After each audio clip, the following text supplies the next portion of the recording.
nombre es Fernando Canales y esta mañana abarcaremos los temas que lo que es abdomen, en los cuales tocaremos un poco a fondo los temas sobre la anatomía abdominal, la inspección, la auscultación, la percusión y la palpación, y también algunas maniobras para poder encontrar algunas patologías agregadas.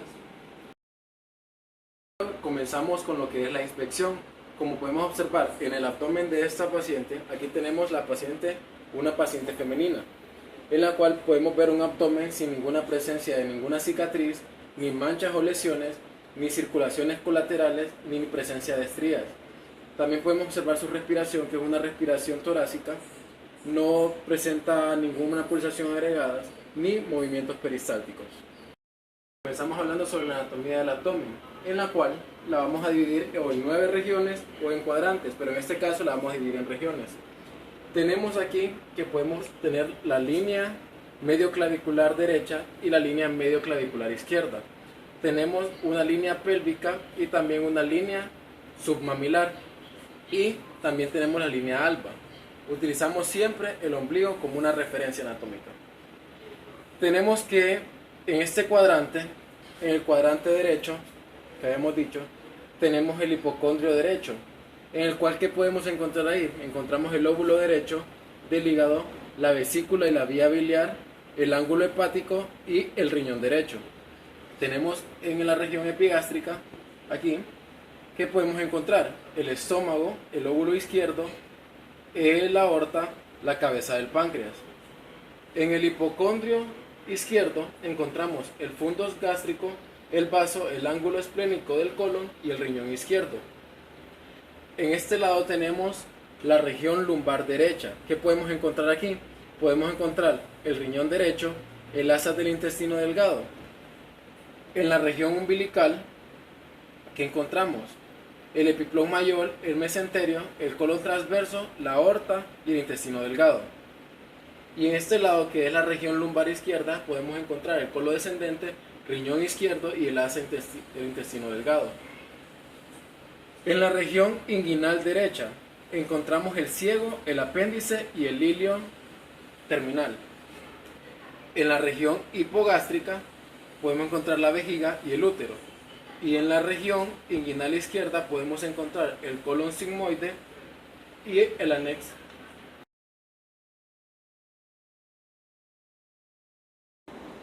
Bueno, después de la inspección, el segundo paso para examinar al paciente es la auscultación. Ese generalmente es un método sencillo que se realiza sobre la pared abdominal, pidiéndole al paciente que respire superficialmente o lentamente. Si el paciente no puede hacer esto, entonces le pedimos que tenga un periodo de apnea. En condiciones normales podemos encontrar lo que son ruidos hidroaéreos o también que llamamos borborismo. Estos podemos encontrar de 5 a 30 ruidos hidroaéreos por minuto. Estos no se acompañan de dolor y a veces se pueden escuchar aún en la distancia. Bueno, para no generar incomodidad en el paciente, tenemos que revisar que la membrana del estetoscopio esté a la misma temperatura del paciente. Entonces, lo que hacemos es que tratamos de calentarnos de esta manera. Bueno, los ruidos hidroaéreos en el paciente son variables, así que debemos auscultar por lo menos 5 minutos, incluyendo todos los cuadrantes, usando según las manecillas de alrededor. Si encontramos ruidos de lucha o hilio, podemos entender que este es un hilio mecánico. Los ruidos de lucha suelen ser intensos, prolongados y generan mucho dolor en el paciente. Ahora, si encontramos que hay ausencia de ruidos hidroaéreos, esto nos indica un hilio paralítico. Ahora, podemos encontrar también en el paciente soplos abdominales. Sobre la aorta abdominal, esto nos indica un aneurisma. En las arterias renales, esto nos indica una estenosis en hipertensión renovascular. Ya si encontramos una sobre las arterias mesentéricas, esto nos indica una angina abdominal. Si hay hipertensión portal, entonces podemos encontrar un murmullo venoso a nivel de las venas umbilicales, y de estas son de tono suave. nombre es Leonardo González. Luego de la ocultación seguimos con lo que es la percusión. Normalmente al percutir el abdomen se escuchan ruidos sonoros que reflejan el contenido de aire en el tubo digestivo. Frente a un abdomen distendido, la percusión puede ayudar a diferenciar si la distensión es por acumulación de gas, a lo que se denomina meteorismo, o líquido en el peritoneo, a lo que se denomina citis. También un aumento del volumen anormal, lo que puede llevar así a un tumor, un globo vesical o un útero miomatoso. Entonces, si el problema es la acumulación de gas, se escuchará una hipersonoridad o un timpanismo. Si se trata de ascitis, al percutir el abdomen estando el paciente en decúbito supino, se delimita un área central de sonoridad normal, redondeada por una zona periférica en los flancos, y en el hipogastrio de sonoridad mate, con una concavidad superior a nivel del hipogastrio. Bueno, para comenzar el examen de la percusión, hay que tener en cuenta que debe hacerse con suavidad y dejando apoyado el dedo percutor en cada movimiento.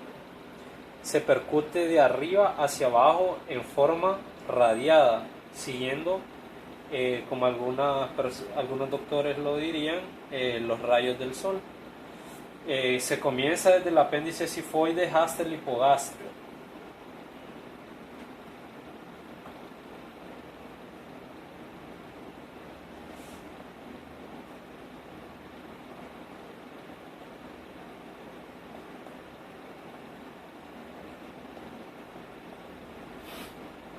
Y luego desde aquel hacia ambas fosas ilíacas.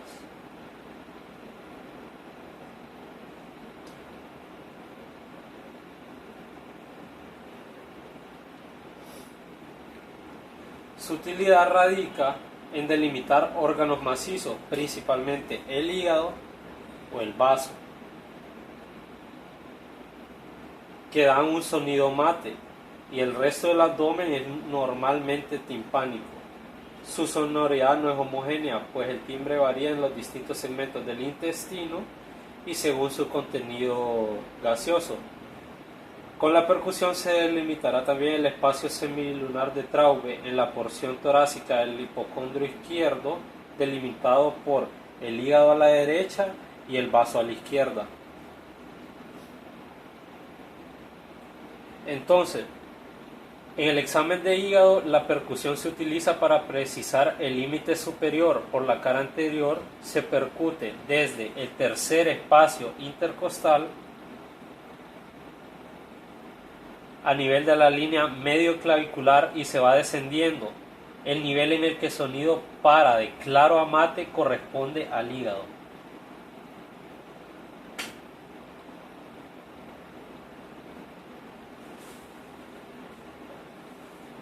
Habitualmente se ubica en el quinto al séptimo espacio intercostal y debe recordarse que este nivel puede cambiar según el paciente esté en inspiración o en expiración.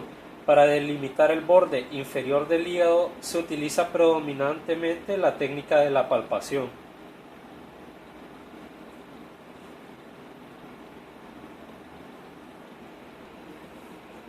Entonces, podemos notar que con la inspiración y la expiración pueden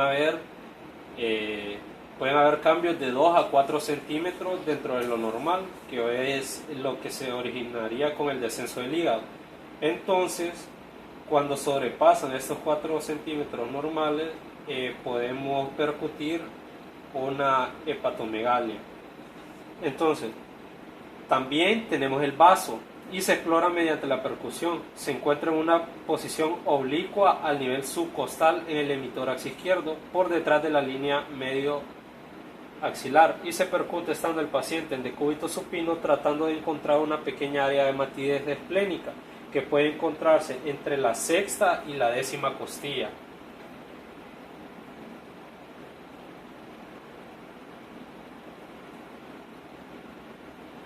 Y que en condiciones normales no sobrepasa la línea axilar media. Si la matidez se extiende más allá de la línea axilar anterior, existiría esplenomegalia. Posteriormente, el examen debe complementarse con la palpación del polo inferior del vaso. Luego de haber percutido y si tenemos sospechas de contenido líquido en el área peritoneal, como es la presencia de ascitis, utilizamos dos maniobras para diagnosticarlo. La primera es la onda ascítica. En la onda ascítica se realiza con ambas manos. Una de ellas se apoya sobre un flanco con el pulgar en la línea umbilical y la otra percute el flanco opuesto con la punta de los dedos. Si hay ascitis, la mano apoyada percibirá una onda líquida. En ocasiones la ascitis está rabicada y puede generar zonas de matidez y sonoridad alternada. Una causa puede ser la peritonitis tuberculosa, que ocasiona la denominada percusión endamen. La segunda es la de la matidez desplazable. En esta se percute el abdomen con el paciente en decúbito lateral, de arriba hacia abajo, delimitando una línea horizontal de matidez inferior.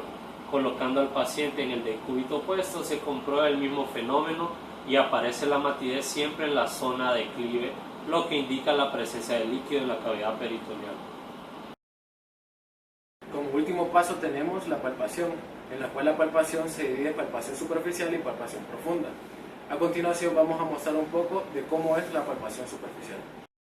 Bueno, la palpación superficial, en esta lo que se busca es encontrar puntos dolorosos y se evalúa la pared abdominal si es depresible.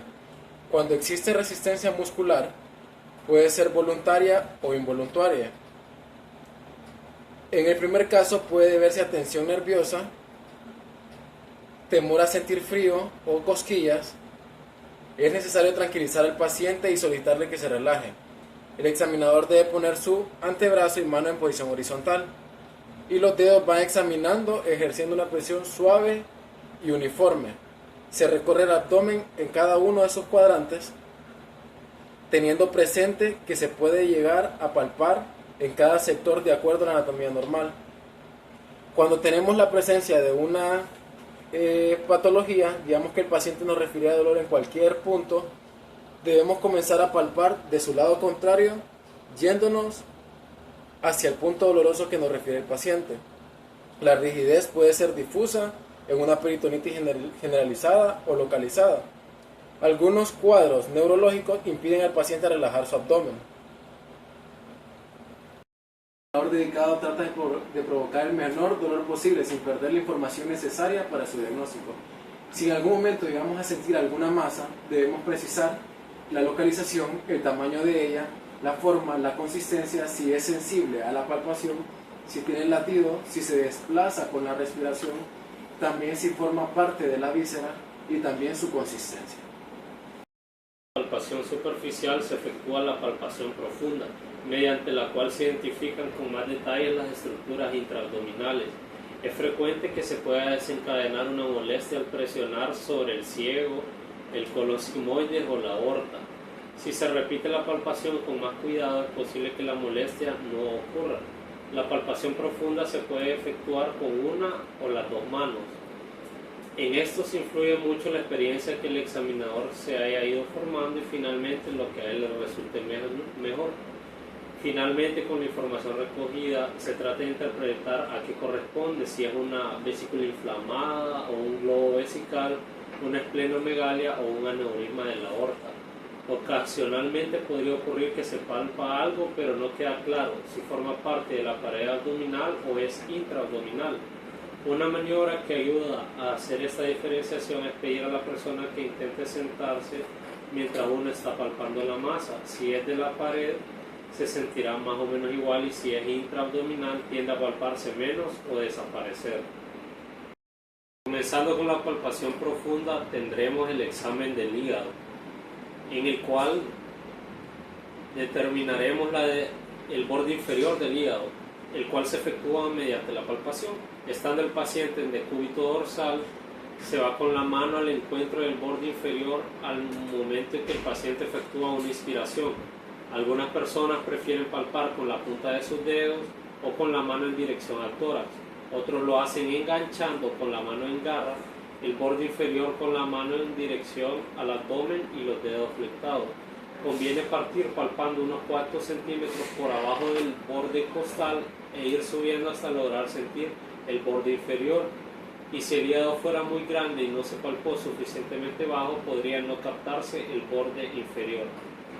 Al mismo tiempo de palpar el borde inferior del hígado, se aprovecha a precisar otras características, como cuántos centímetros se proyecta por debajo del borde costal, o qué consistencia tiene el hígado, si blando y elástico, o los hígados cirróticos que son más duros, cómo es el borde.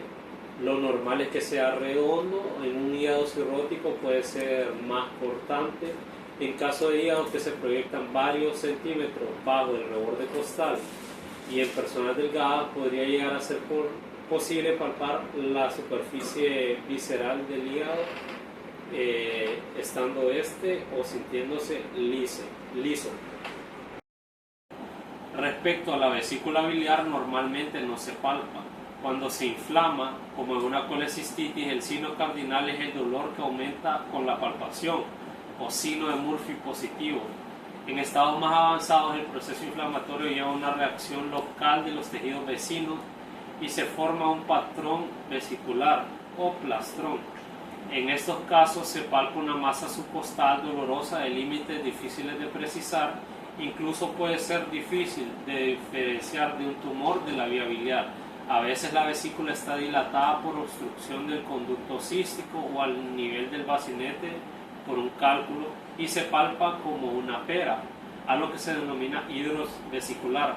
Una palpación parecida podría ocurrir si existe una obstrucción a nivel de la ampolla de Vater por un tumor, a lo que se denomina signo de Courvoisier.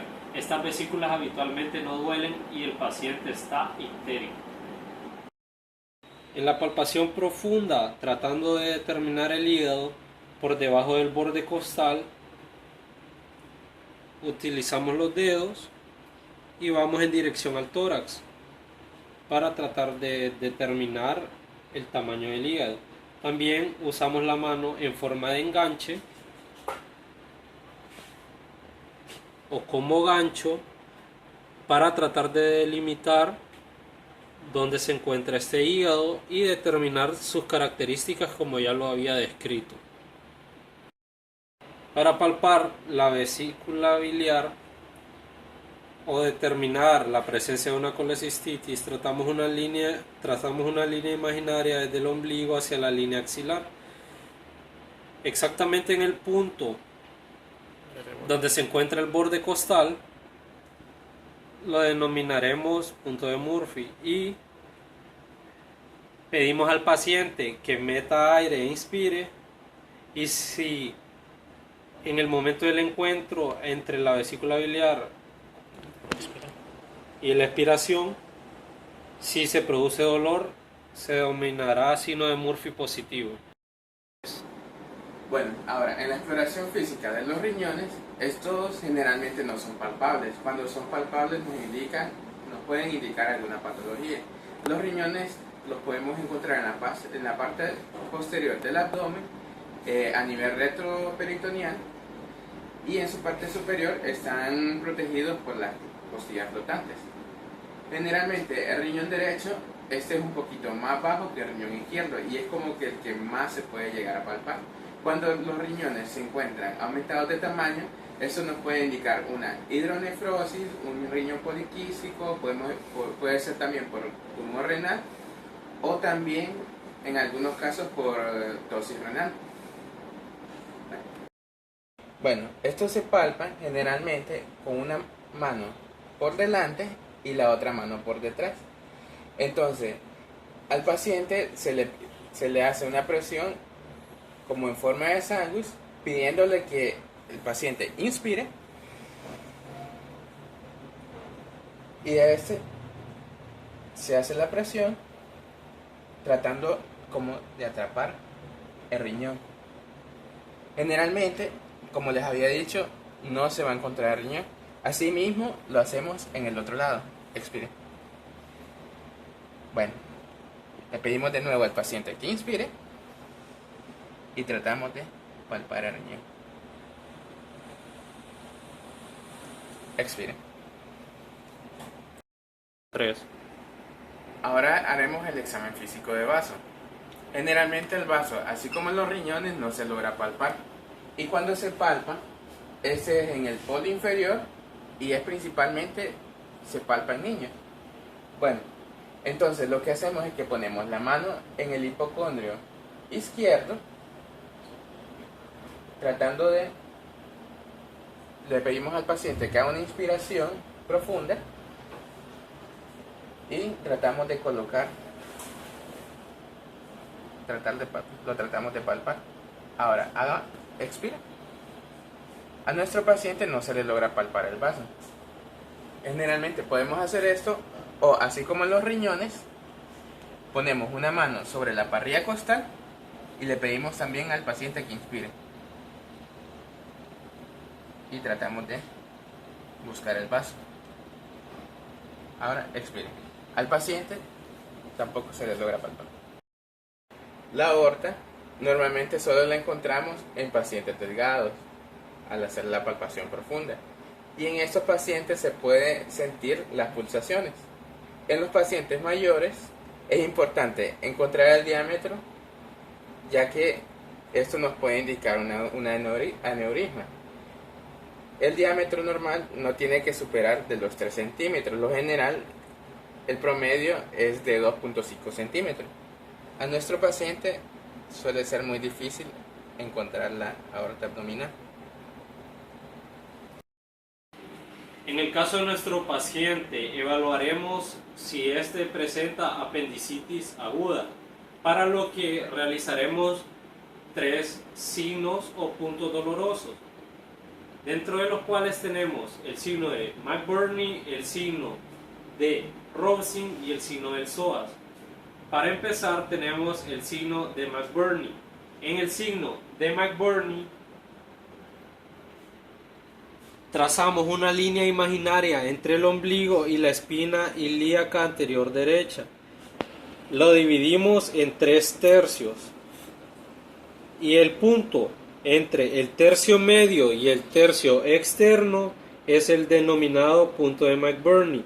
Al ejercer presión y soltar, el paciente nos determinará más dolor al soltar el punto, dando consigo un signo de McBurney positivo. El siguiente signo a evaluar es el signo de Robson. ¿En qué consiste este signo? La palpación profunda de la fosa ilíaca izquierda, y en este nos puede producir un dolor en el lado opuesto, la fosa ilíaca derecha, lo cual describirá un signo de Robson positivo. Es uno de los signos utilizados en el diagnóstico de apendicitis. La presión sobre el colon descendente, que se refleja en el cuadrante inferior derecho, es también una indicación de irritación del peritoneo. La presión en la fosa ilíaca izquierda queda desplazada el gas en el marco colóico en forma retrógrada, y al llegar a dicho gas al ciego produce dolor en la fosa ilíaca derecha. El signo de Robson, como dijimos, consiste en ejercer presión. Si yo presiono la fosa ilíaca izquierda y suelto, el paciente nos va a referir un dolor en la fosa ilíaca derecha. Bueno, el siguiente signo para evaluar apendicitis es el signo del psoas. Lo que hacemos es que flexionamos la pierna del paciente y eso le provocará un dolor en la fosa ilíaca derecha. También le pedimos al paciente que se ponga de cubito lateralmente y extendemos la pierna del paciente. Y eso le provocará también un dolor en la fosa ilíaca derecha. Gracias por su atención. Espero hayan tomado nota de cómo realizar un estudio abdominal.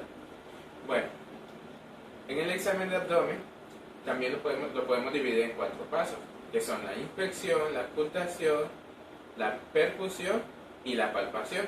La palpación se divide en 2 pasos, que son la palpación superficial y la palpación profunda.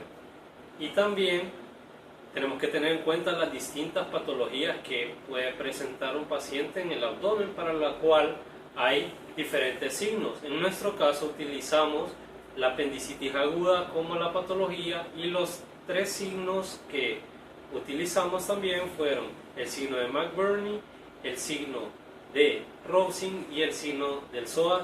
Espero que les haya gustado nuestro video y muchas gracias.